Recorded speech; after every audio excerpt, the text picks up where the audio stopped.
What's up, YouTube? DeFi General here again with another video, and today I'm here to talk to you about proof of work versus proof of stake. And before we get into it, what exactly is proof of work and proof of stake?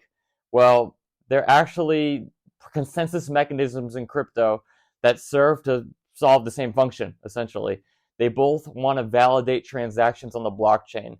It's what each blockchain uses as a security feature to ensure that all the transactions that happen in a certain amount of time, like a block in Bitcoin or a block in Ether or an epic in Cardano, they want to make sure that what people sent to other wallets and vice versa, what they took from other wallets, are in fact true.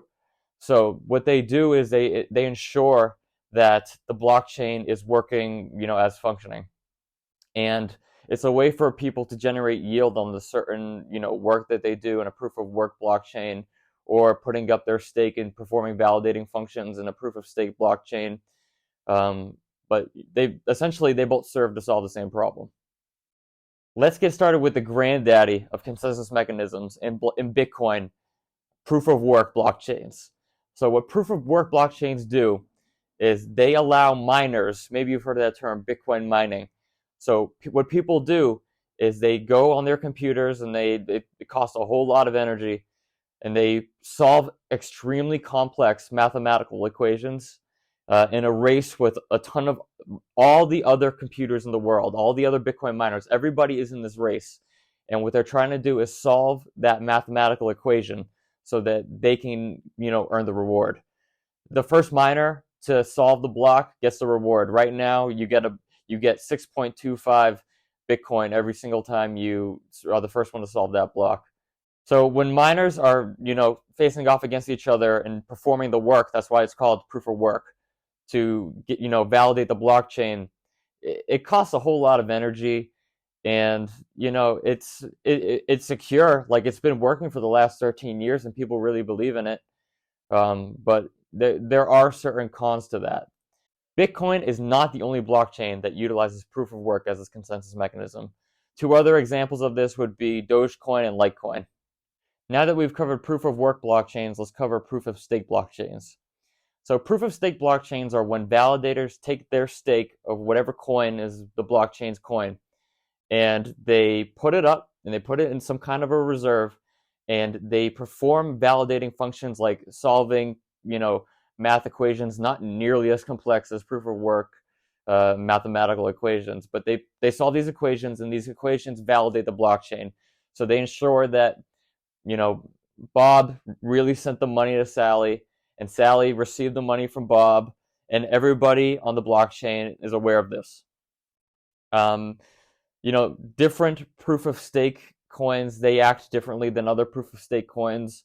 You could look at Ethereum and Cardano, and you can see that they function very differently, even though they're both proof of stake coins at this point. Within proof of stake, you can use your tokens to validate transactions and make a little bit of money off of them. You get a little bit of a reward for participating in the system. The same way in proof of work, you get a little bit of a reward for doing all that work and solving those really complex mathematical equations. Now that we've gone over both proof of work and proof of stake, you can see that the differences are that in proof of work, you're doing these really complex mathematical equations, and that's what is used to solve the blockchain, or solve the hash on the blockchain, which validates the transactions, and we move on to the next block, and so on and so forth. Looking at proof of stake blockchains, for example, Cardano, there's an epic every 5 days. You take your stake of Cardano and you put it in a stake pool, and the stake pool operator will validate the transactions using the stake that everybody has, pooled together. In my opinion, I like proof of stake far better than I like proof of work. I think that proof of work, it's good, and it has a pretty good track record. It's been working for 13 years in the Bitcoin blockchain, and it's only gonna continue working with more time. However, it's just not really all that scalable. If you look at the energy consumption on Bitcoin, it's like ridiculously high. I don't know exactly what percent of the global economic consumption of energy is for the Bitcoin blockchain, but it's pretty high. Last I checked, I think it was like 6%. I don't know if it's changed since then, but that's way too high. And that's only people right now that are using the blockchain. And most people using the blockchain right now are like hard believers in it. Imagine, what the world's going to be like, years from now when people are using Bitcoin way more. It's only going to get, more and more rigorous in terms of energy demands. That being said, I do have to say that there are a lot of people that believe that proof of work is more secure than proof of stake because they believe that, over time, people that have more of a stake in a blockchain are going to have, more power in the consensus mechanism. And they believe that, they can make more money because they were earlier and they had more money, or, to begin with, so they're going to make more money. As true as that is, anybody can play that game if the blockchain is good enough. So getting into that little point, certain proof of stake blockchains are better than others. I believe that Cardano is the best proof of stake blockchain. I think that Cardano is probably the best blockchain. I'm a huge Cardano bull, as I've said on this channel in the past. So looking at the Ethereum blockchain, to run your own node, to validate your own node, you need 32 Ethereum. The math on that right now is around like $54,000. And I don't know how many people can really get involved in that. You know what I mean? Like 32 Ether, like that's just a ridiculous amount of money. Like I'm not going to throw down like $54,000 so that I can run my own node. I could, start mining Bitcoin. It would cost a ton of money. It would cost, my energy bill would go up like crazy and my roommates would be pretty upset with me. But, I could do it. But instead of doing that, I'm staking my ADA on the Cardano blockchain. And ADA really is like the best way to stake, at least in my opinion, the best way to stake, not financial advice. I think that, Cardano, you don't have to lock up your coins like you do with Ethereum. You delegate it to a certain node, and then that node delegator will, do the validating. I don't even do the validating. I just say, hey, take my money, take my ADA, this, you can use this as liquidity, I guess, and, do what you got to do. But I can still send my ADA to people. I can still receive ADA. My ADA is not locked up, and it's totally freeing, and I'm making money based off of it. One con of proof of stake blockchains is something called a 51% attack.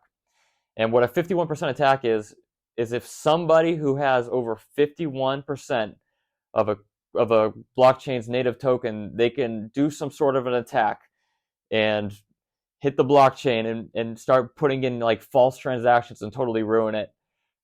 This is something that, to me, yes, I mean, like, it could technically happen, but like, would it? I don't think so. Who would buy, a ridiculous amount of like 51% of ADA or 51% Ethereum? Imagine owning that much of that blockchain and then destroying it. It just doesn't really make that much sense to me. It could happen, I guess, but like, who's going to be a bad actor when they have that much of their money tied up in the blockchain?